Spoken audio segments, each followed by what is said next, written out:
Meeting to order, Tuesday, the 13th of September, 2005. Present is Councilman Losner, Councilwoman Garner, and Councilwoman Warman.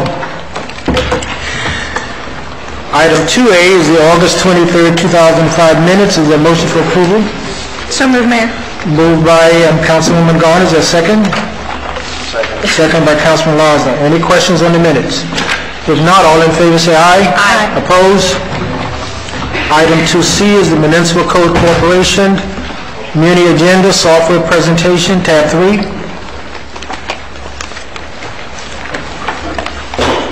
Is it a presentation? Mr. Mayor, did you do the, maybe I missed that, Joe Martinez? I think, was that next, tab 2? United Leadership I'm sorry.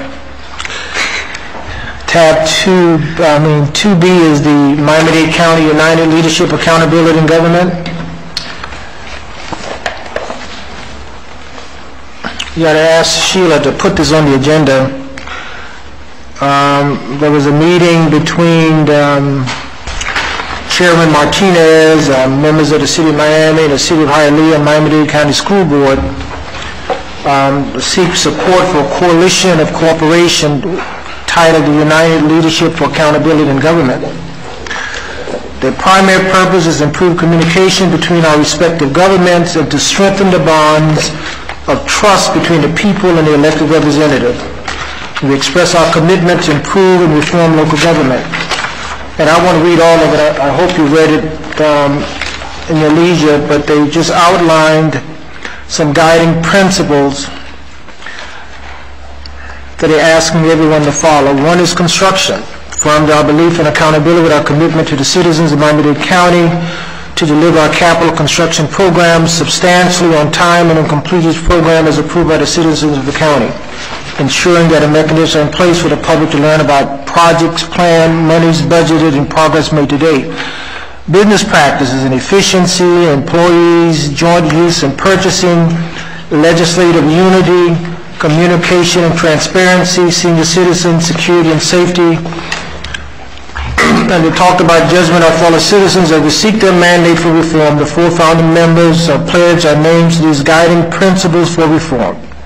Respectfully and enthusiastically request that you join us and honor us with your pledge and signature.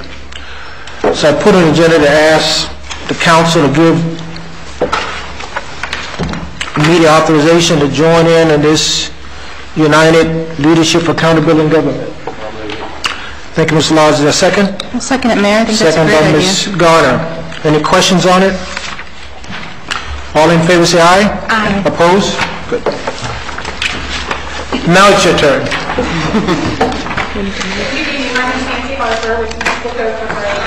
And I just wanted to give you all a brief presentation on the new agenda application, which is an automated agenda software, which is going to help streamline the implementation process agenda. And then it's also going to post it out to the web for you for the public to access very easily. It'll do that dynamically, so the public will have instant access to the agenda once it's done. And there's really 3 main roles within the application, and we're going to take just a quick look at the 3 different roles just because I want you to have an idea of how you can save time and resources with this product and the actual creation of the agenda. But I just want to do that real quickly, and then I really want to focus on the end result, which I think is what you're probably most interested in, and that's what is the agenda going to look like? What's the public going to see? How are you going to still access the agenda? Those types of things. So when I log in for the first time, this is our first role, and this is going to be the role of an item creator. This could be a department head or someone of that nature who's going to be submitting an item that they're requesting to be on an agenda. And for them to be able to request a new item, all they're going to simply do is log in, click on this New Items tab, as they see here. They're going to select their department, regular meeting agenda, and then they're going to select what category of the agenda that this item needs to go under. And these categories are going to be, of course, custom tailored to the City of Homestead and what your categories are. So I select my category, and then I click on Create New Item. And then I can go ahead and name my item. And once I name it and save it out, It's going to give me the ability to go ahead and select what meeting I want to assign it to. So I can go in here and do a search for all the upcoming meetings, and I can select the meeting I want to assign it to. And once I've done that and save it, you'll see this is now requested to be on the October 4th, 2005 regular meeting agenda. There's also an add attachments where I could go in here and upload any sort of electronic documents that I wanted to attach for this particular item. We'll automatically convert it to a PDF format for you. And down here in the item details screen, this is, again, another section that we customize for the city. And this is where we take your Word template or whatever kind of template that the departments generally use now when they submit an item, and we recreate those fields right here. And they would just need to go in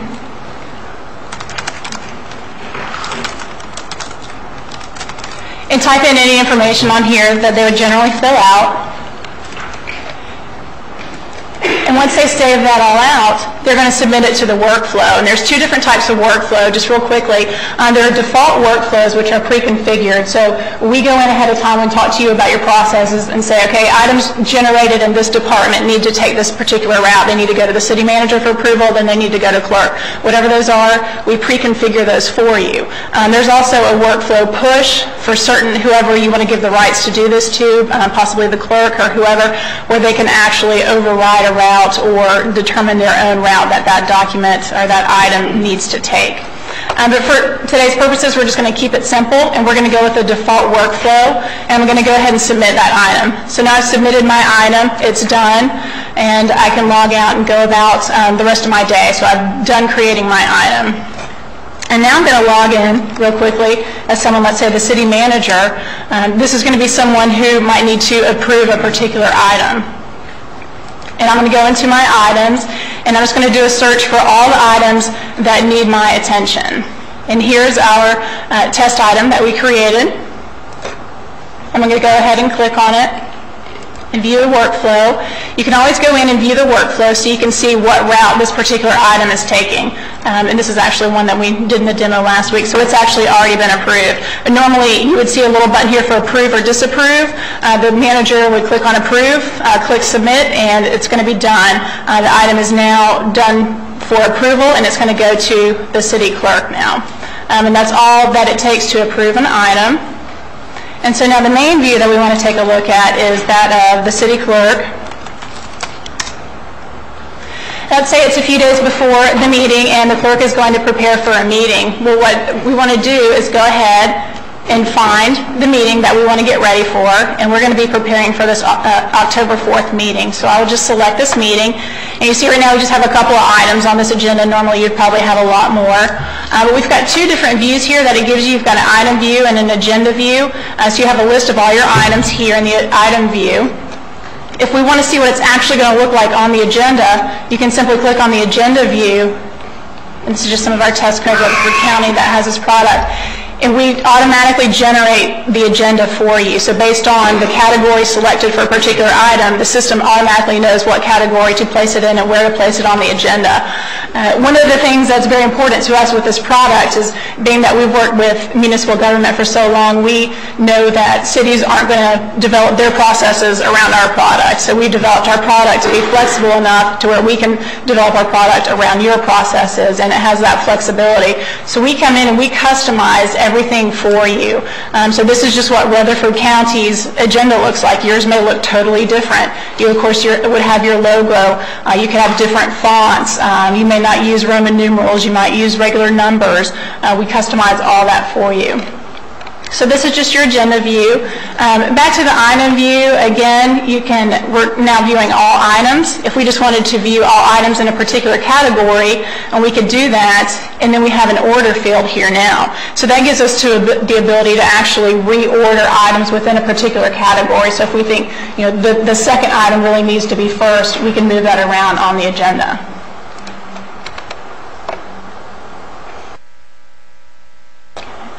So once we're done, we'll just save our data.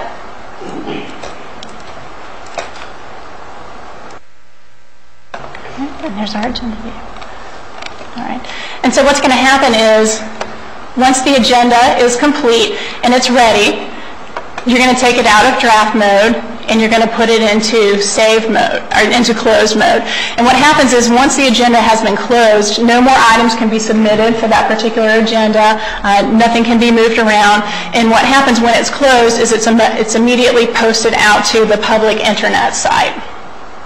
And just to show you what those look like, what happens is you actually have two different websites. There's an intranet website which you can access internally. And in that intranet site, you can use it to access not only closed meetings, but meetings that are still in draft as well. So if you wanted to come in and have your workshop meeting and work on an agenda that's not closed yet, you would have the ability to see that. And however, on the public's website, they would only have the ability to search for and find meetings that are closed. So just to show you, here is what a public search page might look like. So this might be what your public would look for when they were coming to search for one of your agendas. Again, we're going to customize this to look like you want it to look, but they would just come in here and say, okay, I want to see all the meetings for the next 3 months. And it's going to give them a list of all the meetings. And then what's going to happen is it's going to have a list of all the agendas. And they can view it in either HTML format or they can view it as a PDF. So they have a couple of different options of how they want to view it. Again, here's the HTML version. So this is what the public would see on the internet. And they have all their attachments here. You would click on attachment and it would give you a list of all the attached items.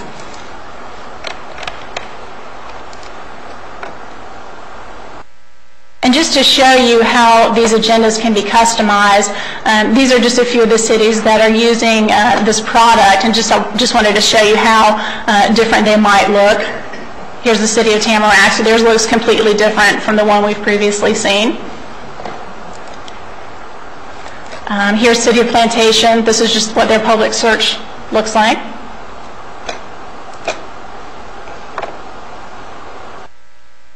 Here's Polk County. So theirs looks really different, as you'll see here. So again, same product, totally different look.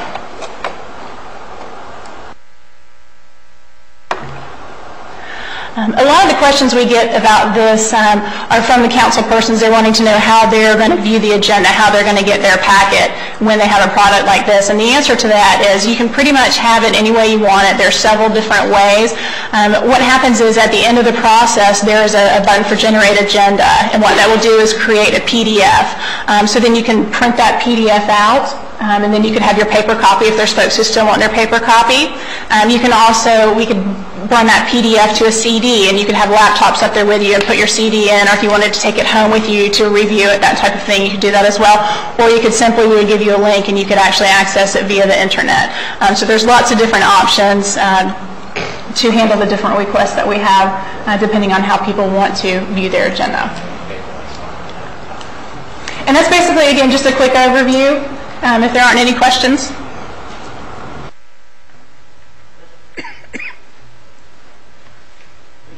Thank you.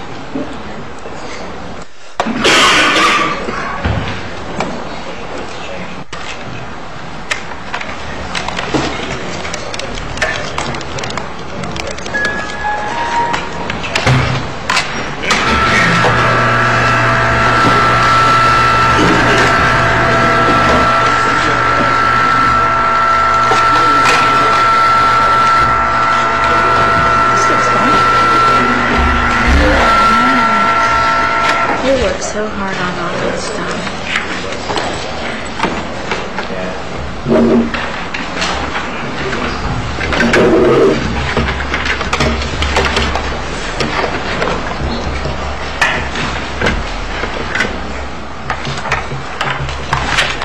You don't need to vote on this today, do we?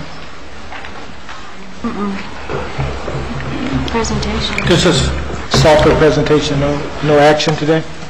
Not unless you feel that you want to instruct us to look further in this and bring it back to you. I'd like you to look further into this. We waste a whole lot of paper, and this would be great. Moved by Ms. Stewart. We don't need a motion. Any objections? Okay.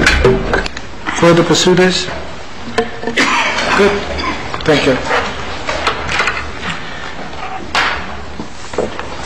Item 2D, tab 4. Historic designation of 5 Northeast 2nd Road in resolution. Mr. Mayor and Council, it's staff's submitting the attached resolution of the Homestead Historic Preservation. I almost say prehistoric. Homestead Historic Preservation Board. I appreciate that. Getting there. On July 27th, 2005, the Historic Preservation Board met in a public hearing, and they decided was held on this designation and agreed that the Coral Rock building located at that address should get what is the local designation of historic property.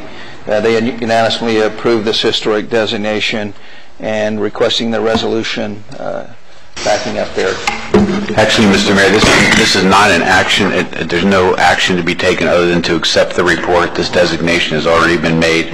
So just need just a motion to accept the report from the Historic Preservation Board, and that's the only action required. This is done.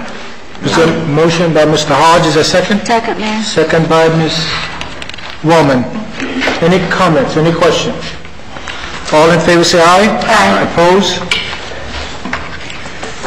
Item 2E is the adoption of ordinance requiring proof of association approval of tenancy related to new water, sewer, or electric service. Tab 5. Hold on one second.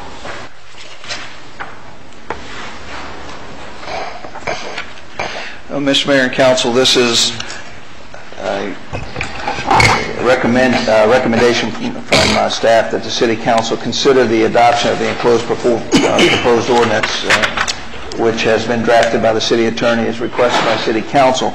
And somewhat in a nutshell, this approval of tenancy is required to initiate a new water, sewer, or electric service account.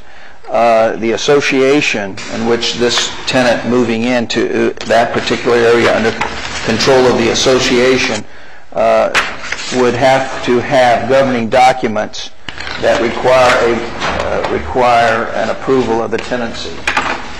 And then this particular document that each of the homeowners associations would have to be filed with our customer service to notify them. And what would happen, the person would go to they're planning on moving into that community to turn on water and electric services, would have to have an approval from any tenant, would have to have the approval of the association and a document that tenant takes to the customer service department, and they verify it, and then they were allowed to move forward with their application. Any comments?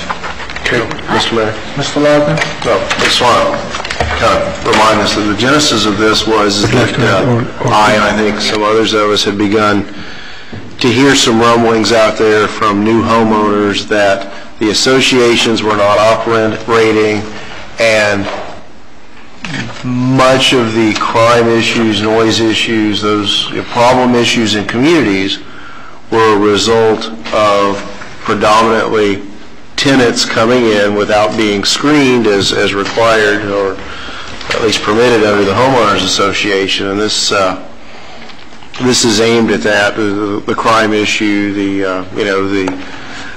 quiet enjoyment, if you will, of homeowners and other, everybody who behaves themselves against those who aren't necessarily properly in an association. That makes the association begin clearing tenants if it's required in the documents.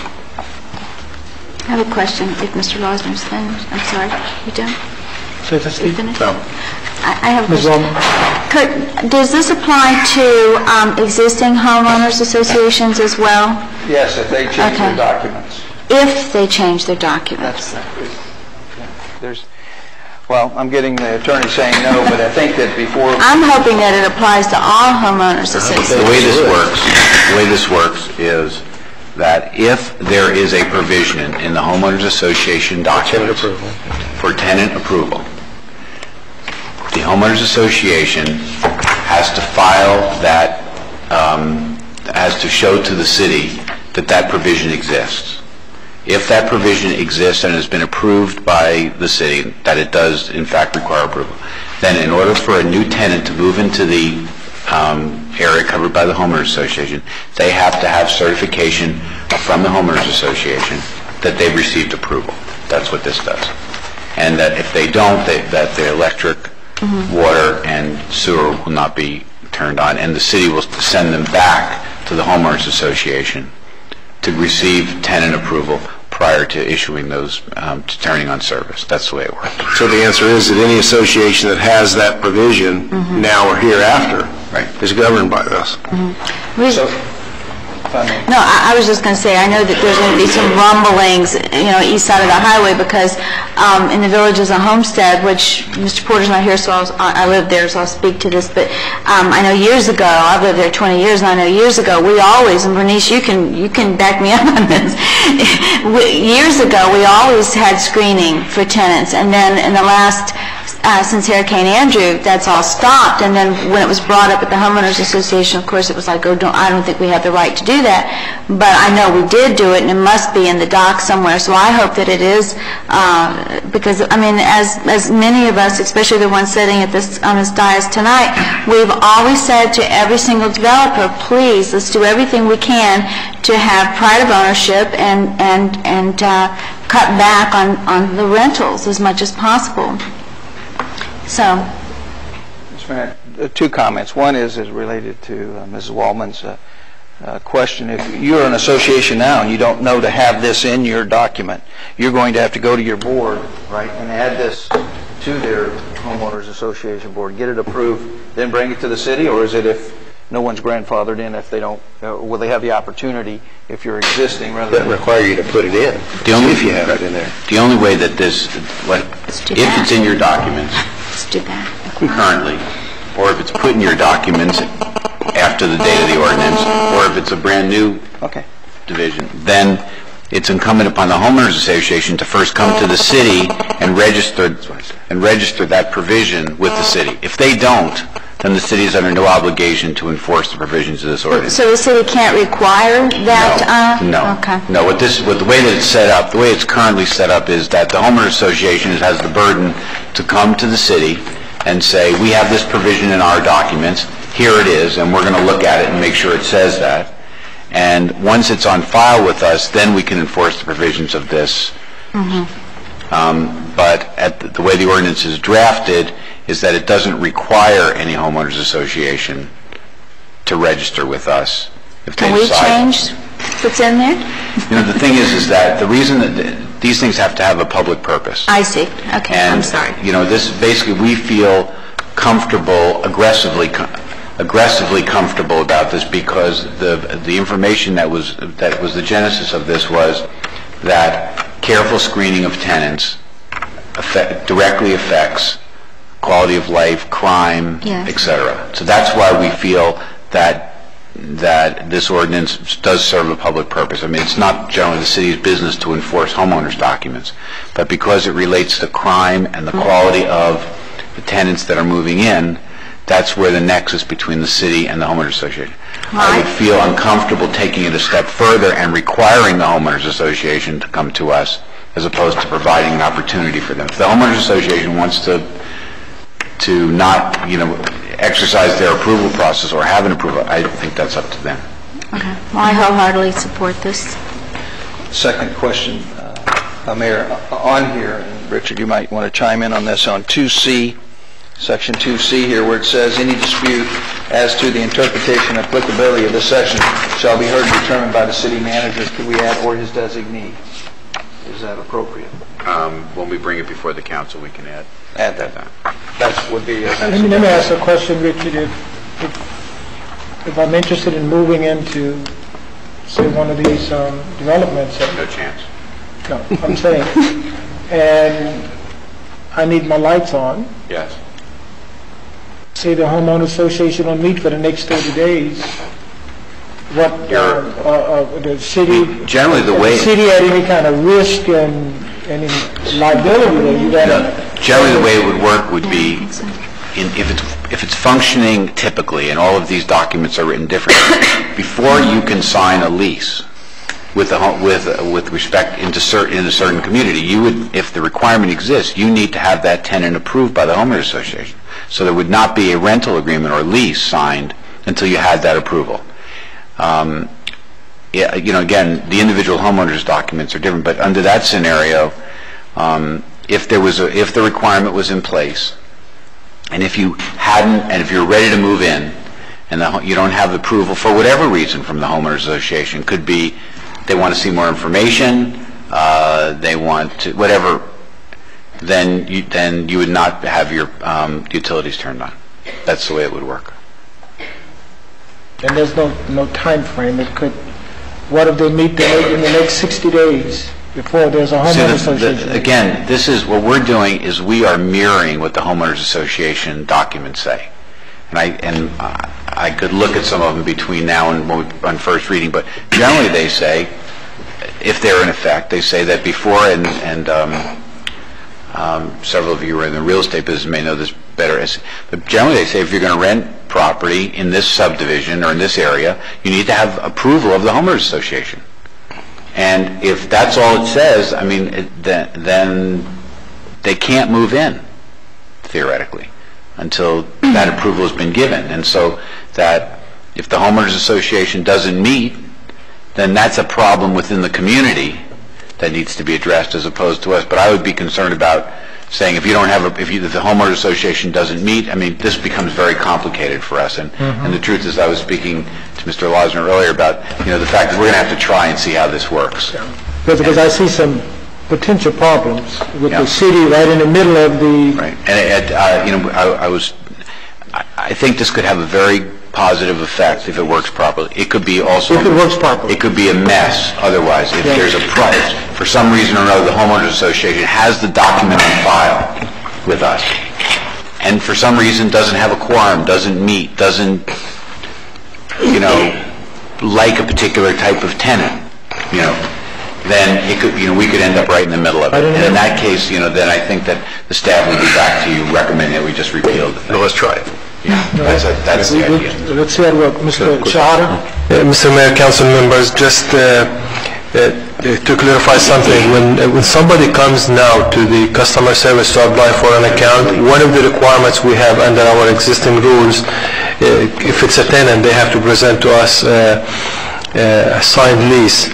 And this is just to piggyback on what the city attorney said.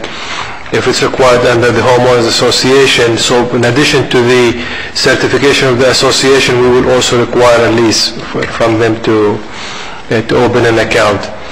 The other thing I'd like to just clarify, under Section A, there is a form there to be approved by the city attorney. David Wubin will be preparing the form for us to give to the associations. Well, this is a lease between the tenant and the owner of the property, not the association, right? Yeah, that will be just between the owner and the tenant. There'll be an additional piece of paper will be required, which is, in addition to showing your lease, which is their current policy, you'll have to have this form filled out by the homeowners association that shows that they've approved you as a particular tenant. Ms. Hodge, and then Ms. Warner. Thank you, Mayor. I guess I kind of see the potential loopholes in this, and to my understanding, this is a good opportunity and an excellent, I guess we would say an excellent attempt to try and control some of the issues that we had earlier in the year,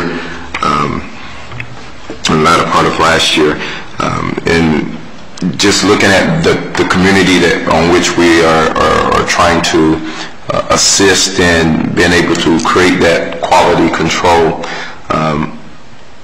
The loophole that I see here is in some of those new communities, even if they go back and implement this particular agreement, saying that they will they would like to be able to screen any tenants that come in and then be able to implement this particular ordinance that we're presenting here.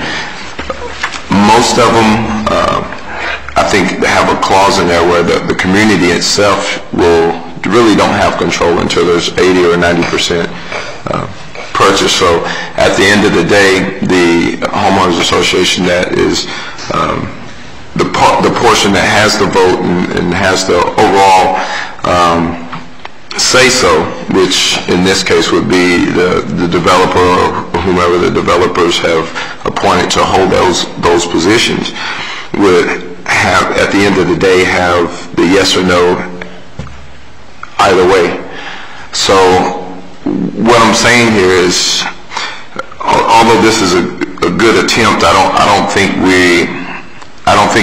this will really address what, you know, and to be honest with you, legally, I don't think we can really address what we're trying to address or what we want to address. And I know our hearts are in the right place and we want to do the right thing and help these tenants to be able to control the communities in which they're in. But just based on the, like you say, you have to do it with the public, you know, concern in mind, and it has to be a fair option. So I guess what I'm asking or saying here is a true tool to be able to assist these homeowners associations to control that quality, because to me this is a good attempt and it's more of a feel-good thing than anything. Because, well, you know, again, first of all, I think you raise a very good point, but it's a matter of the time frame that you're looking at. I mean, if you're looking at a community where the homeowners association has been turned over to the homeowners, then I think it's more than an attempt. I think that it works. You know, I think that it accomplishes what it's supposed to accomplish. I think to the extent that you have a developer who controls the homeowners association, who is selective and really looks at the tenants that people are renting to, then it also works.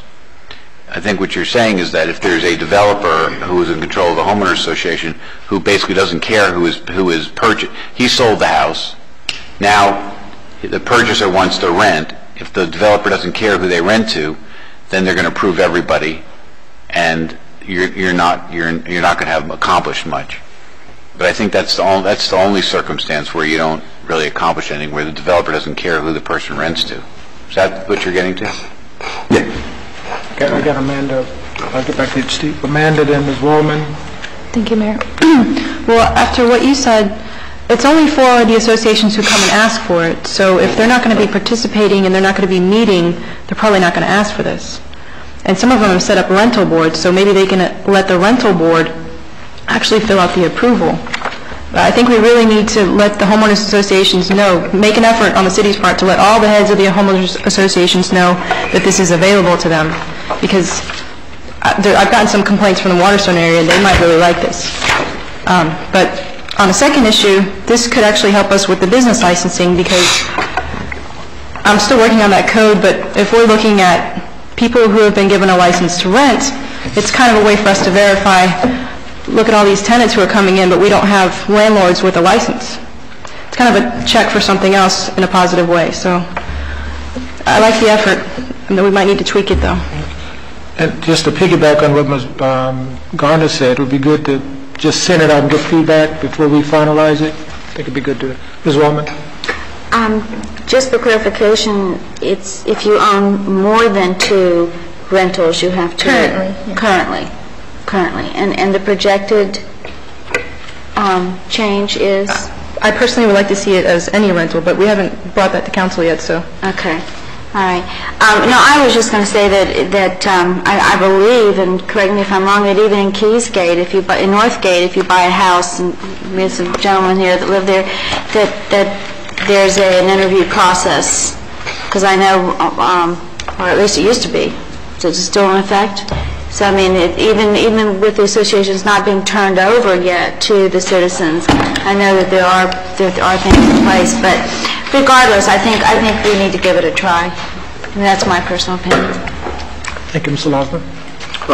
Thank you, Mayor. I wanted to point out, as maybe a third response to Mr. Hodges' concerns, which are valid concerns, is that we have the best of all worlds if at least if a developer who still controls the association at least partially releases control of the association to allow the residents of that community to clear the tenants. Rental board. I mean, to me, that's the best of all worlds, that the developers then abdicate at least the screening process. And, because we do have that other issue here with many homeowners and communities that are almost built out on a pod-by-pod basis, don't feel as though they really control their destiny. And I hope that this goes a long way to remedying some of that.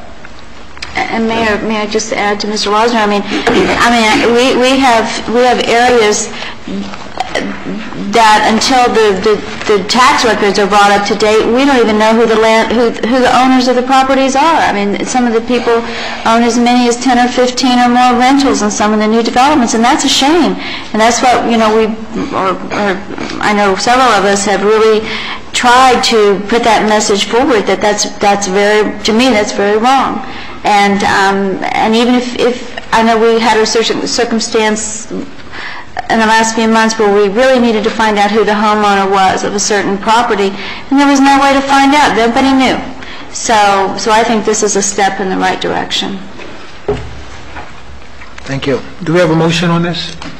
I'll move Madam it. Clerk, is there a motion? I'll move it. Moved by Ms. I thought there was one. Garner, second by Mr. Hart. Any further discussion?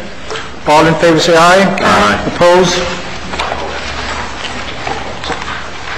Mr. Mayor, we're deferring to the next one, item 6, tab 6. Item F. COW. Okay. Item 2G is alternate route E, tab 7.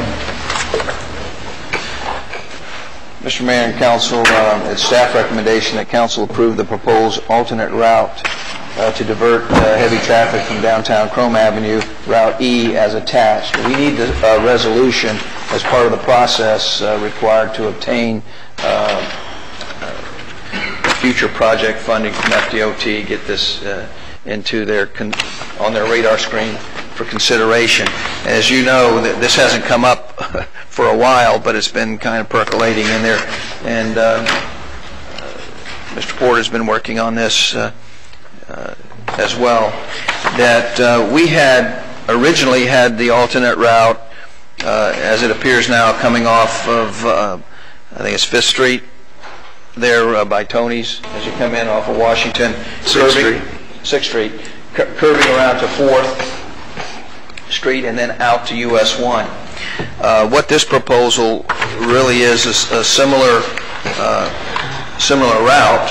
However, instead of going all the way to US 1 as a route, we designate it to connect at Flagler and then reconnect with Chrome Avenue and Flagler intersection. What this does for us, it will, as we are told by FDOT, will give us the ability to take control of Chrome Avenue from that point down to Flagler, because the new state alternate route will be the one that's designated and built there, and that will give us some flexibility in dealing with Chrome Avenue through our historic district. Because if you'll remember, you can have the alternate route, but it doesn't mean, say, for example, the truck driver has to take it. That truck driver keep driving the same route. So if we don't have control of some part of that so that we can influence it, then this may or may not work to have that alternate route to do what we want it to do. So we're suggesting that you approve what we call alternative E and have it hook in the Flagler and terminate back into Chrome Avenue at Flagler and Chrome intersection, thereby giving us the flexibility. Now, months and months ago when we discussed this, Years ago, we had no idea we were looking at bringing City Hall in the location. Will this have any impact from your view? Should we take a second look at this alternate route as a result of our movement of City Hall? this does touch the north end of the site. Well, this does go by our new site. There's not a whole lot of alternatives to move in there, and as you well know from our past discussions, we didn't have a lot of room, and anywhere it went, someone didn't like it. As we really kind of said, okay, if we're going to do this, and FDOT told us if you want it in the plan, then you're going to have to make that determination. We're not. And so with that in effect, we did make this determination, but yes, you're correct, it does go on our northern boundary. Dude, I just want to be absolutely sure now, because I look at it as having, to me, a significant impact.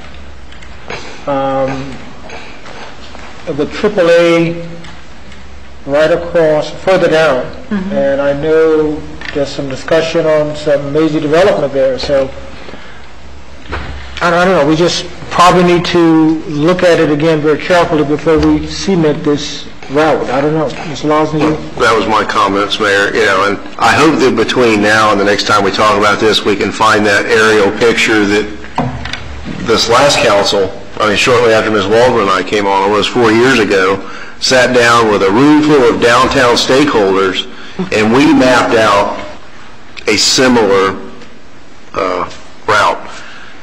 Clearly, City Hall wasn't an issue at that point, as well as some of the others. But I'd like us to have a handle on that, and maybe invite them back. And I agree that this gives us the ability to perhaps control our destiny on a long stretch of Chrome Avenue that's very important to the overall downtown revitalization, including the placement of City Hall. And this really doesn't impact the properties on Washington Avenue any differently, as I recall, than the prior plan. But one thing that still concerns me is under the other tracking map, we had another east-west route connecting US 1 to Chrome Avenue, and we don't have that here. And I still think we're lacking on that to have a clear, identified route, an additional, because there's a real shortage of directness from Chrome Avenue to US 1 south of Campbell Drive. And if we could get this and do some spur in the whole planning process, that we have that alleyway, the improved roadway to US 1, that would be very helpful. Mr. Mayor, council members, the original plan was what the DOT classify as diversion plan. You are diverting it from a state route to another state route, from Chrome Avenue to US 1. And that's what they ask us to do. I don't really know. I don't know about the history, but if we do that, then we will never have the option, like Kurt mentioned, take over downtown Chrome. So we said, okay, then we take it through Flagler to link back to Chrome Avenue. Then this is an alternate route. You back to go around it, but that doesn't prevent us from doing exactly what you said on our own plans to link the intersection of Flagler and the new route to US 1. But it will be they will be responsible for that the alternate route. But we could link it with US 1. I'm sure Mr. Porter might have some thoughts on that, or they've begun to look at it, because I think that is an important additional component of the downtown bypass, if you will. I'm looking at the potential bottleneck with the busway and the alternate route. And the college. And you got the college there, the city hall, the incubator. I just see a lot of bottlenecking of traffic there. But let's take another visual of it and see what, if this is, we may want to proceed with it, but I think we need to, as Mr. Lawson said, get some of the stakeholders back in the room. And how time sensitive is this? And let's take a look at it again. Julio, you've been dealing with FDOT. Well, right now, the issue is basically to get the project on the list for future funding. The sooner we do that, the better. We have to go through several steps. The first is getting on the MPO board also as well. So they've seen our master plan and they've seen the recommendations that are on there, but they need backing from the city so that they can move it forward. So in terms of deadline, there is no real deadline, but just the sooner we get in there, otherwise, it just but that's what has to wait for the next following year. 3.5 years ago when we sat down and adopted what we adopted then. Get in line. So we're 3.5 years further down the list now. We're not cementing ourselves with this. No, not by adoption tonight. Just getting on the funding list right now, right? Well, if we select a preferred alternative, that's the one that they would go with, and they would then, it would be sent to a project engineer to start working on the actual layout of it. So yeah, if we approve this, it would go forward as the preferred route. Mayor, if we approve this and it got on the list and then we changed our mind, is it going to put us further back on the list? Maybe it's better if we discuss it again before we move forward. Yeah, that I would have to check with DOT on that, but I would assume that would probably drop us from the list and we'd have to start the process again. Let's move it to another workshop. Yeah. Let's have another meeting. You know, Mayor, if I may say something, I remember Mr. Lazar, and it was, the audience was full. I mean, if you recall that workshop that we had, and everybody had so many concerns, and I think it's so important that we make the right decision here. And I know at the time it was all about the college, if you recall. You know, it was all the conversation was about the college and making sure that we didn't have a traffic jam there. But now with the new city hall, I think it's probably okay, but we need to do it in a hurry, because if there are deadlines, then we don't want to miss those deadlines. Mayor, council members, my advice based on discussion is not to approve the alternate route the way it is until further discussion, because if we approve it and send it to them, this will be the second time we're changing our mind about the alternate route. So let's then take our time. And It's a time sensitive. Is there a time frame you'd recommend that we look at this before? like Julio said, the earlier you submitted, the earlier they start working on it, but it's not really time sensitive in terms of we're going to miss an opportunity. I don't think so. Okay. Mr. Shire? Mr. Mayor, your concerns are very warranted. I know several years ago we started this conversation about the alternate route and being able to move trucks off Chrome. I mean, that was the impetus for driving this thing. As you're contemplating tonight, moving it forward, make no bones about it, it is a very competitive process. Those monies are allocated very quickly, and you need to get in line. And yes, if you get in line with today's plan and you change it tomorrow, you're bumped out of line. So it is not an easy process for you to do. So while it is not time sensitive, I mean, you don't have to do it, but the more you wait, the longer down the list you are. I would suggest, and Mr. Losner, I think, was the one to request it, that we have a meeting or committee meetings or something like that. Main Street organization is very active in that. You know, you have two large projects, not just City Hall, but Losner Park expansion, which is coming along very well under Ms. Waldman's leadership, and it's nice to be able to get those projects on the plate, but we need to do it quickly. I mean, this could be deferred again, and a committee meeting I see taking place because of everybody's schedules, another month from now, and then another 2 or 3 weeks from that, you'd be back. I mean, it needs to take place. So I agree with Mr. Shahada that you need to hold off on the approval of it tonight, but I think a committee meeting, a special workshop, something quickly, something that we can get the community involved in, and we will do that. As president of Main Street, I'll do my best to get people there, but as things have changed, you need to look at it again. I agree. Now, on the transportation master plan, is this factored in? Did our experts look at this route in the master plan? This actually was a recommendation of the downtown master plan. This was the number one on the list of recommendations. I would just, when we meet in this special workshop, just get a general idea of the traffic flow with the busway and this alternate route. I see a lot of confusion. Maybe the expert could explain it to me, but... I want to see you go down there and walk around. Yeah. Mr. Mayor, all the issues you raise are really very valid concerns, and definitely in the workshop, and actually we will invite the consultant to be a part of the workshop. Okay, good. Thank you. So we'll schedule a special workshop on this. Item 3A is the purchase of children's playground for Audubon Park, tab 8. Mr. Mayor and Council, the staff recommendation, the City Council authorize the purchase and installation of the children's playground unit and some picnic shelters for Audubon Park. The company which we have recommended was a piggyback off a Marion County School Board contract. The company's called Advanced Recreational Concepts, LLC, at the cost of $127,354.17. In our funding part of this, we had some further discussion on this. This will be coming out of FERDAP grants right from the beginning. We're not going to take it out of any impact and then repay impact with FERDAP when it comes in. We've been awarded that FERDAP grant for this, $200,000, and based on that, we can move forward using the FERDAP grants. Is there a motion for approval? Motion. Motion by Mr. Hodge, is there a second? Second, Mayor. Second by Councilwoman Wallman.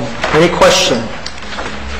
I like this unique design. It's very nice. Mayor, if I might just make a few comments. This is all part of the Parks Master Plan that we've been working on for quite some time, that you've been hearing a lot about. And Audubon Park is pathetic. I mean, it's just pathetic. We've been taking away pieces and pieces and pieces of the playground that have been falling apart. And the other day I was over there and there's like nothing, almost nothing left. So this is going to be a beautiful addition, and it will also enhance the Keys Landing children as well, because we're going to make sure that there's a, that's in the plan, to make sure that there's a walkway that's going to tie the park into the developments on the back side of the villages of Homestead. I believe, John and Kurt, we have the Marlene, I'm sorry, Marlene's so small sitting there. The walkway around the lake has been started and will soon be finished, to my knowledge. And I believe, Mayor, that the picnic pavilions are from another company, correct, John? Isn't it? This is a company, this is just through ARC for the playground equipment. Two picnic pavilions are on this quote, and they are from the same company. However, to finish phase one, there are other amenities such as the U-shaped swings we're put on the lake, gazebos. I'm not sure which vendor that's going to come from, but there are two 24-foot picnic pavilions in this quote, as well as a covered picnic table that will go near the tennis basketball court area. Okay, so that is included. Thank you, Mayor. Very nice design. Any other comments? All in favor say aye. Aye. Item 4A is the Florida Department of Highway Beautification Grant Application, tab 9. Mr. Mayor and Council, in keeping with our efforts in beautification on our roadways, in this case, it is staff's recommendation that I be authorized, city manager be authorized, to apply for and accept a grant, if awarded, from the Florida Department of Transportation, the amount of $300,000 in support of the city's plan for beautification. This is for the US 1 corridor. There is a $300,000 match, which we've budgeted $150 in the 05-06 budget and $150 in the 06-07 budget. What this would entail is irrigation as well as plantings in the corridor of US 1 as it goes through Homestead, so that when people come in to Homestead, you know, there'll be a noticeable difference, and when they leave, there'll be a noticeable difference. Without irrigation, it makes it tough to keep the plants green, the grass green, and full. It gets a little barren during the winter time. And if we can keep people from knocking over our palm trees, we'll be all right. Mayor, if I'm... So this will be a total $300,000 project? Well, actually about... $600,000, yes, sir. I just want to say that when we first formed the beautification committee, this was one of our major projects, was to change the look of US 1, and it's been brought up on the dais many times. And without the irrigation, you just can't keep the plants alive. And it doesn't matter what kind of plants you put in there. I mean, they just look terrible. So we're very proud of this, and it's a big step on the beautification committee to have these grants available. So I encourage us all to move forward with it. Well, that's a major investment, $600,000. That would be... I would add that the grant, they will rank January 24th, 06, and will be notified in February 06, somewhere in around the first part of February, as to whether we're successful or not. Mayor. Mr. Lawson? That's right. This will take US 1 from one end of the city limits to the other. All right. And once we get that, we'll work on doing Campbell Drive from Chrome Avenue to Speedway. That's correct. That's the other kind of... It's on our agenda. That we want to do. Are we looking at waterfalls and stuff? We were thrilled to get sprinklers. Are the Campbell Drive improvements going to have irrigation in the new improvements east of the turnpike? I don't think we put... they will. So that'll be nice. So we're going to have the vintage lights and irrigated media. Very good. And it's important, I mean, if you're going to get a look like, say, Coral Gables, if we can use that as an example on US 1. But they have waterfalls. Well, we actually did use the Coral Gables example in the beautification, during the beautification committee meetings, that, it's with irrigation, you can make these flowers, you can have color in your city instead of just planting these, of course the green plants are always beautiful as well, but in order, I see the city planting all these impatiens, in November and all these things, and then they die because there's no water. So we have to move forward. If you want to beautify your city, you have to move forward. Was there a motion for approval? I make it. I don't know if there was one. Second. Was there one? Moved by Ms. Roman, second by Mr. Hodge. Any further discussion? All in favor say aye. Aye. Opposed? Good. Any business for the COW, Mr. Losman? None. Thank you, Mayor. Thank you, Mr. Losman. Councilman Hall? No, Mayor. Ms. Garner? I just want to thank you for coming to the Mayor's Youth Council meeting last night. They held their elections, and they were very excited to have their mayor there, and he gave them some words of encouragement, and they really appreciate it. And you'll see them at the next council meeting when they take their oath of office. Oh, very good. Ms. Warden? No, Mayor, I'm fine. I did just want to say that I saw hail yesterday for the first time in a long time, in the middle of the afternoon. So that was amazing. But no, hope everybody's having a good week. Well, I just want to comment in regards to the superb work that was done today by the staff. We had a workshop today with representative from Moody Financial Services. As you know, and my State of the City, I talked about a shadow bond rating for the city. It would be the first in the history of the city, and the manager and staff put on their dog and pony show and talked about the tremendous fiscal health the city is in and the progress we've made over the last 3 to 5 years. And if you were there, you would have certainly be impressed. I think the two gentlemen from New York was impressed, and I guess we'll know sometime in October. But just a remarkable job, a tremendous amount of work was put into it, and hats off to Elena and her staff, and Marlene and Mike and the chief and just the whole administrative staff. Mr. Manager, you guys made me proud this morning as you gave the presentation, and I'm very optimistic that it will happen. Thank you all so very much. Meeting is adjourned.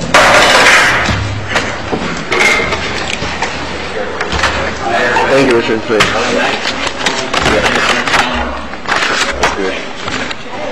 But I don't want to go home.